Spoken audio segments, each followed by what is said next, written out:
সম্মানিত দর্শক এবং শ্রোতাবৃন্দ, আমি যশোরী আপনাদের সকলকে জানাই সালামুন আলাইকুম। আপনারা যারা নিজেদেরকে মুসলমান, শিয়া, সুন্নি কিংবা সালাফি বা আহমাদি কাদিয়ানি দাবিদার বা দাবি করে চলেছেন, আবার যারা আপনারা মুক্তমনা রয়েছেন, মনে রাখবেন আপনাদের কারণে আল্লাহ তাআলার আইন খুব সহজ, কিন্তু আপনারাই কঠিন করে রেখেছেন। আর আপনাদের কারণে সাধারণ জনগণ জানতে পারছে না যে আল কোরআন যে ইসলামের একমাত্র আইনের গ্রন্থ, একমাত্র জীবন বিধান, সেটি তারা জানতে পারছে না। কারণ আপনারা কেউ শেখ হয়েছেন, আপনারা কেউ বক্তা হয়েছেন, হুজুর হয়েছেন, পীর হয়েছেন, জামানার ইমাম হয়েছেন। আপনারা মানুষকে কথায় কথায় দিচ্ছেন কোরআন বিরোধী অনারবদের লেখা, আরবের মোহাম্মদ ইবনে আবদুল্লাহ ইবনে আব্দুল মুত্তালিব বিন হাশিমকে কেন্দ্র করে রেওয়ায়াত এবং ফলসাফা আর হাদিস। অথচ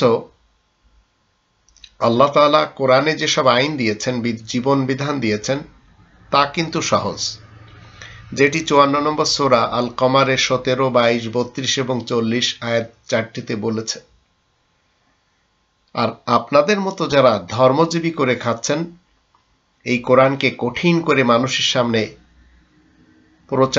প্রসার করে চলেছেন। আপনারাই মানুষকে সালাফি বানাচ্ছেন, আপনারাই মানুষকে সুন্নি বানাচ্ছেন, আপনারাই মানুষকে শিয়া বানাচ্ছেন, কাদিয়ানি বানাচ্ছেন। আল্লাহ নিজেই কোরআনে কি প্রতিশ্রুতি দিয়েছেন? তিনি মানুষের জন্য আইন কানুন সহজ করে দিয়েছেন, কারণ তিনি মানুষের উপর কঠিন কিছু চাপাতে চান না। কারণ এই মানুষ দুর্বল রূপে সৃষ্টি হয়েছে। তো আসল কিতাব আল কুরআন, আল কিতাব, আল ফুরকান, মাজিদ, নূর, এসব ছেড়ে দিয়ে যারা তাগুতের কোরআন বিরোধী গ্রন্থগুলি গ্রহণ করে চলেছে, পৃথিবীর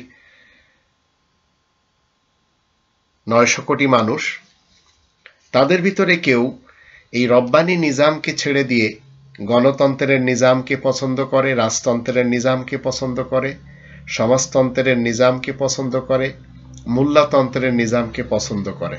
তো কেউ মুসলমান, কেউ ইহুদি, কেউ খ্রিস্টান, কেউ বাহাই, কেউ শিখ, কেউ হিন্দু, আবার কেউ বৌদ্ধ, কেউ জারেতুস্তি, কেউ আবার নাস্তিক, সামান্য কিছু মুসলিমিনও রয়েছেন। তো এদের কেউ কোরআন মতে মুসলিমিনদের অন্তর্ভুক্ত হতে চাচ্ছেন না। অথচ কোরআন ফয়সালা করে দিয়েছে 2 নম্বর সূরা আল বাকারার 185 নম্বর আয়াতের মধ্যে আল ফুরকান শব্দটি এসেছে। সত্য এবং মিথ্যার মাঝে পার্থক্যকারী এই পঠিত গ্রন্থ। 22 নম্বর সূরা আল হজের 78 নম্বর আয়াতের মধ্যে বলা আছে, হুয়া সাম্মাকুমুল মুসলিমিন, সেই সত্তা তোমাদের নাম মুসলিমিন রেখেছেন। তো কোরআনের বিধান মতে যখন আপনি মুসলিমিনদের অন্তর্ভুক্ত হবেন, তো প্রথমে আপনি কোরআনকে 100%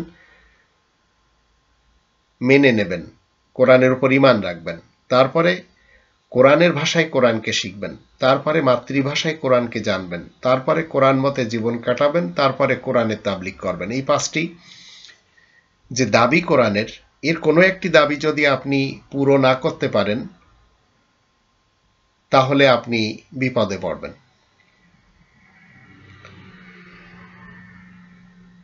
যখন কোরআনই মুসলিম আপনি হবেন, তখন আপনি কোরআনের বিধানের বিপরীত অন্য কোনো বিধানকে কখনো প্রাধান্য দিতেই পারেন না। এটা হতেই পারে না যে আপনি রব্বানি নিজামকেও মানবেন, রব্বানি তন্ত্রকেও মানবেন, সাথে গণতন্ত্র মানবেন। এটাও হতে পারে না যে আপনি রব্বানি তন্ত্র মানবেন, সাথে সমাজতন্ত্র মানবেন। এটিও হতে পারে না। আপনি রব্বানি তন্ত্র মানবেন, আবার মোল্লাতন্ত্রও ছাড়বেন না। রব্বানি তন্ত্র মানবেন, আবার রাজতন্ত্র ছাড়বেন না। এটি হতে পারে না।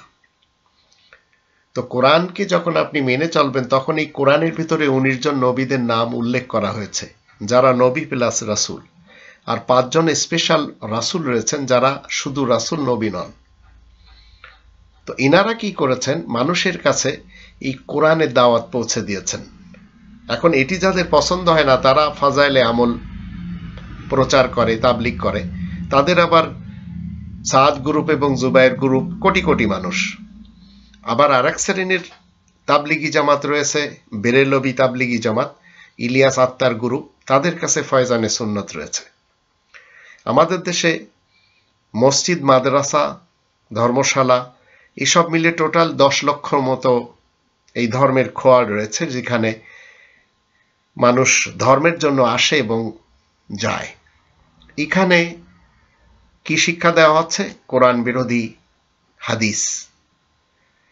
3 নম্বর সূরা আল ইমরানের 102 নম্বর আয়াতের ভিতরে আল্লাহ তাআলার পয়গাম হচ্ছে, ওয়ালা তামুতুন্না ইল্লা ওয়া আনতুম মুসলিমুন, মুসলিমুন ছাড়া তোমরা মৃত্যুবরণ করো না।